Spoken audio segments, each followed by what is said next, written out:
My name is Adryel Talamantes, and I'm a photojournalist. This image was taken either shortly before or after my other image, The Divide, was taken.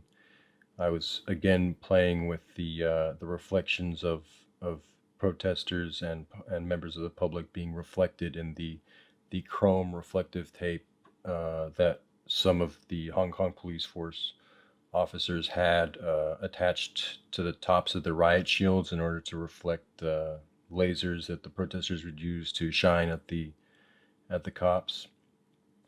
The way the officer who was holding the shield is biting his lip and looking away. He seemed a bit uncomfortable.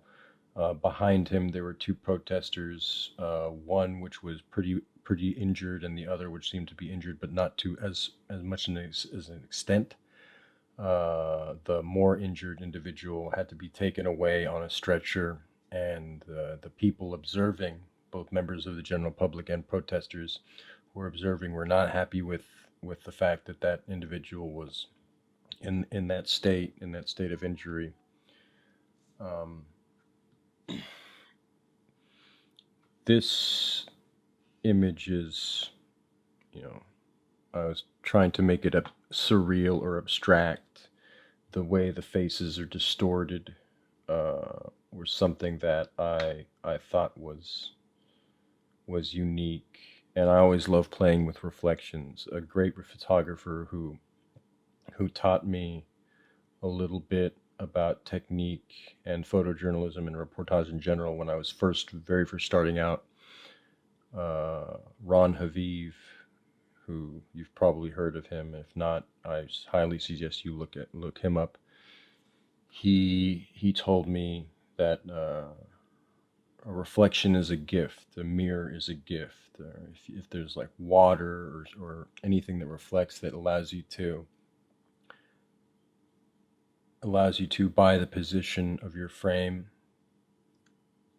compose elements or put elements that would either, include elements that would otherwise not be in a frame in a specific juxtaposition. That's something that should be taken advantage of, and that's something I love to do when I'm taking an image, especially in photojournalism, because you in photojournalism we do not manipulate images, we do not add or remove elements.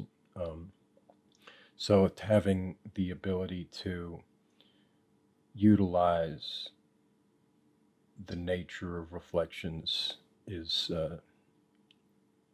something that I really like, because it allows you to put things into a certain context and give things a certain mood, especially in this case, because the reflections are so distorted and almost like in a fun house way. It seems almost macabre, and I don't have a title for this image. I think it. I can't really give it a name. I've thought about it, but I can't really give it a name.